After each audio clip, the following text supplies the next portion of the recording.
নমস্কাৰ মই বিনোদ ভাণ্ডাৰী ILC international Guwahati Assam আমি শিকি আছো টেন্স আৰু আজি আমি শিকিবলৈ গৈ আছো future perfect continuous tense let's start ইয়াত আমি ইয়াৰ সৰু ডেফিনেশ্যন পাওঁ বলকচোন আমি প্ৰথমে শিকো it shows an action will be in progress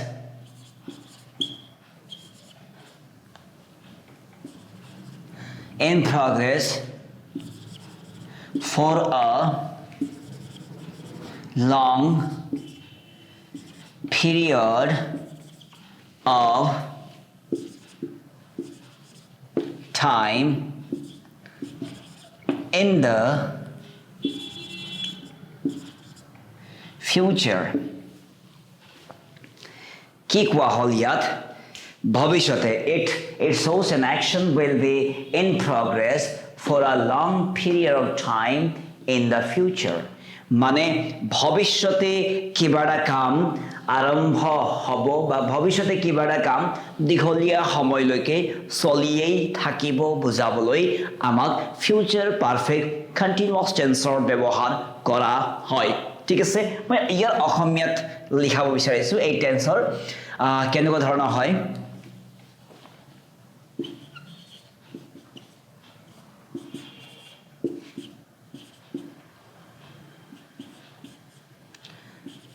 ভৱিষ্যতে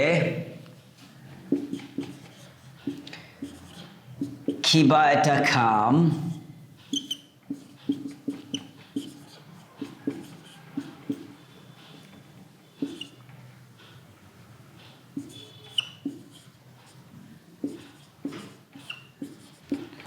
দীঘলীয়া সময়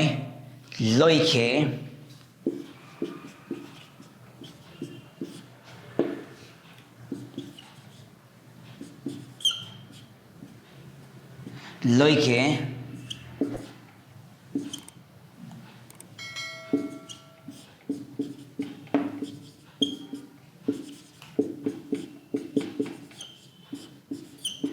চলিয়েই থাকিব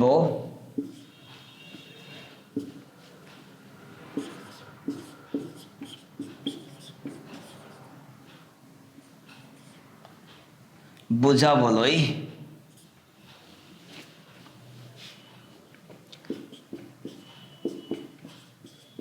future perfect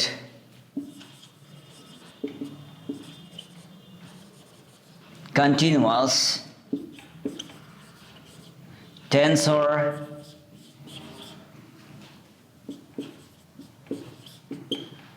ব্যৱহাৰ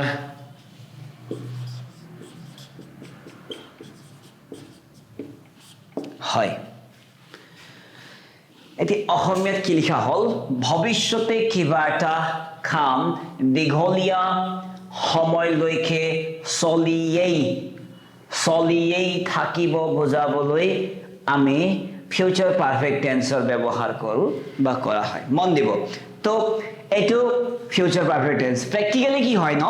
দৈনিক জীৱনত এই ফিউচাৰ পাৰফেক্ট কন্টিনিউয়াছ টেন্সৰ বাক্যবোৰ প্ৰায় ইউজ কৰা নাযায় ধৰি লওক 1% 2% এটা অপচন থাকে কিন্তু এটা 1% 2% অপচন থাকিল বুলি যে আমি নিহিকাকৈ থাকিবতো নোৱাৰো হয়নে তো গতিকে লৈ আমি জাস্ট শিকিব লাগিব খুব দৰকাৰী হয় আমাক শিকিবই লাগিব তো ফিউচাৰ পাৰফেক্ট কন্টিনিউয়াছ টেন্স মানে কি হয় এই প্ৰেজেন্ট পাৰফেক্ট কন্টিনিউয়াছ টেন্স যে আছিল নহয় ঠিক তেনেকৈ ফিউচাৰত কিবা এটা কাম ষ্টাৰ্ট হ'ব আৰু দীঘলীয়া সময়লৈকে চলিয়েই থাকিব বুজাবলৈ বুজি পাইছেনে দীঘলীয়া সময়লৈকে চলিয়েই থাকিব বুজাবলৈ ফিউচাৰ পাৰফেক্ট কন্টিনিউয়াছ টেন্সৰ ব্যৱহাৰ কৰা হয় ঠিক আছে তো আহকচোন আমি অলপমান সেন্টেন্সটো বনাই লওঁ সৰি দেই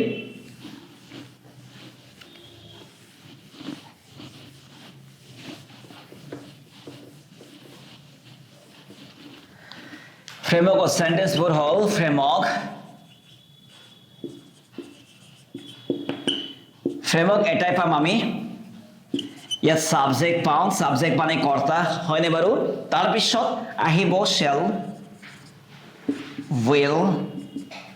তাৰ পিছত have after model verb always v1 have v1 হয় তাৰ পিছত been তাৰ পিছত v1 তাৰ পিছত ing তাৰ পিছত object মন দিব v1 মানে হল ভাৰ্বৰ first form that is called v1 okay তো এইটো হল ফ্ৰেমৱৰ্ক এই ফ্ৰেমৱৰ্কত সেন্টেন্স লিখা মানে হল কিবা এটা কাম দীঘলীয়া সময়ত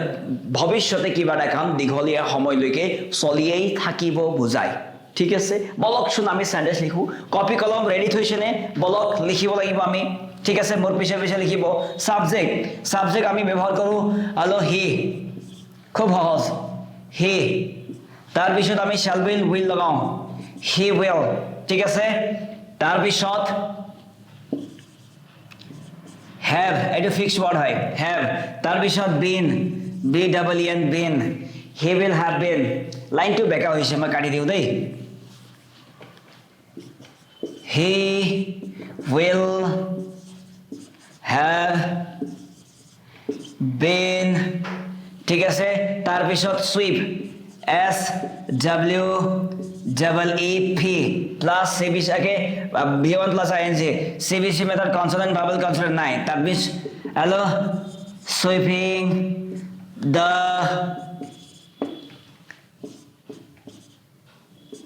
class room দেখা পালেনে he will have been sweeping the classroom এটো s হয় দেই চাব এটো s হয় ইমান ক্লিয়ারলি অহা নাই he will have been sweeping the classroom মানে হল তেখেতে ক্লাসরুমটো ঝাড়ু মাৰিয়েই থাকিব ঝাড়ু কৰিয়েই থাকিব সাফাই কৰিয়েই থাকিব ইয়াক বুজাবলৈ আমি কি কৰিলো এই সেন্টেন্সটো লিখিলো দেখা পাইছেনে কিমান সহজ হয় জাস্ট ফ্ৰেমৱৰ্কত আমি ওয়াৰ্ডবোৰ প্লেস কৰি দিলো সেন্টেন্সটো হৈ গ'ল ঠিক আছে তো এই ফিউচার পারফেক্ট টেন্স এনে প্র্যাকটিক্যাল লাইফত কম ইউজ হয় কিন্তু আমি শিকিব লাগিব নেহিকিলে নহব আৰু নেক্সট কিয় শিকিব লাগিব ফিউচাৰত কিবা এটা কাম দীঘলীয়া সময়লৈকে চলিয়েই থাকিব হৈয়েই থাকিব বুজাবলৈ ঠিক আছে তো ফ্ৰেমৱৰ্কটো এইটো হয় তো মই আশা কৰিছো আপুনিও সেন্টেন্সটো প্ৰ্যাকটিস কৰিলে ঠিক আছে তো প্ৰ্যাকটিস কৰক 10টা 20টা 15টা যিমান পাৰে সেন্টেন্সবোৰ প্ৰ্যাকটিস কৰক আৰু ইয়াকে কৈ মই এই সৰু ভিডিওটো সামৰণি মাৰিছো ধন্যবাদ